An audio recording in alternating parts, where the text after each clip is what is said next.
MIMO তিতলিকে trial রুমের দিকে যেতে দেখে রাহুলকে ইশারা করে, এই তো সুযোগ, বৌদিকে মনের কথা বলে দে। তিতলি একটি ট্রায়াল রুমে ঢুকতেই রাহুল পাশের রুমটিতে ঢোকে। তিতলি ট্রায়াল শেষে বেরিয়ে যাওয়ার পর রাহি সেই রুমটিতে প্রবেশ করতেই রাহুল ভুল করে তাকে তিতলি ভেবে নিজের মনের সব কথা উজাড় করে দেয়, আই লাভ ইউ। রাহি নীরব থাকলে রাহুল অবাক হয়ে বলে, আপনি কোনো উত্তর দিলেন না যে?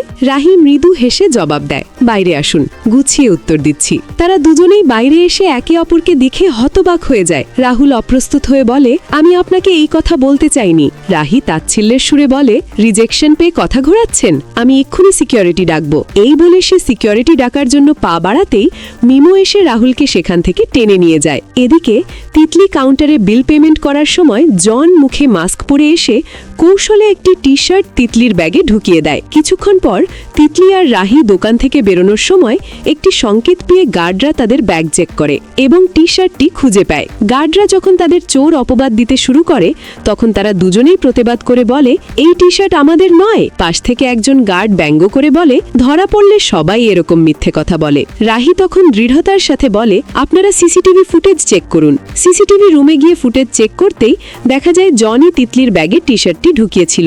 এই দৃশ্য দেখে গার্ডদের ভুল ভেঙে যায়। ঠিক সেই মুহূর্তে রাহুল সেখানে এসে বলে, এই টি শার্টটা তো আমার, আমি ভুল করে ওনার ব্যাগে ঢুকিয়ে দিয়েছিলাম। গার্ডটি তখন রাহুলকে পেমেন্ট করতে আসতে বললে রাহুল পেমেন্ট করতে চলে যায়। ততক্ষণে রাহি আর তিতলি সেখান থেকে বেরিয়ে পড়ে। বাড়ি ফিরে রাহি আর তিতলি প্রতিযোগিতার জন্য অনুশীলন শুরু করে। তিতলি ভুলভাল ইংরেজি বলতে থাকলে রাহি তাকে বকা দেয়। তিতলি তখন অভিমান করে বলে, এর জন্যই তো আমি তোকে ছাড়া কিচ্ছু ভাবতে পারি না। রাহি তাকে আশ্বস্ত করে বলে, তুই এত সুন্দর করে সেজে যাবি যে জাজেসরা তোর রূপ দেখেই কোনো প্রশ্ন করবে না। তাদের খুনসুটির মাঝেই রাহির ঠাম্মি গান গাওয়ার কথা বললে তারা সবাই মিলে নাচ গান করতে শুরু করে। পরের দিন সকালে তিতলি রাহিকে বলে, মনে আছে আমরা ছোটবেলায় কাগজে নিজেদের স্বপ্ন লিখে প্লেন বানিয়ে উড়িয়ে দিতাম? মনে করা হতো যে আমাদের স্বপ্ন পূরণ হবে, চল না আজও তাই করি। এই বলে তারা নিজেদের স্বপ্ন কাগজে লিখে প্লেন বানিয়ে উড়িয়ে দিলে সেই দুটি কাগজ উড়ে গিয়ে রাহুলের কাছে এসে পড়ে।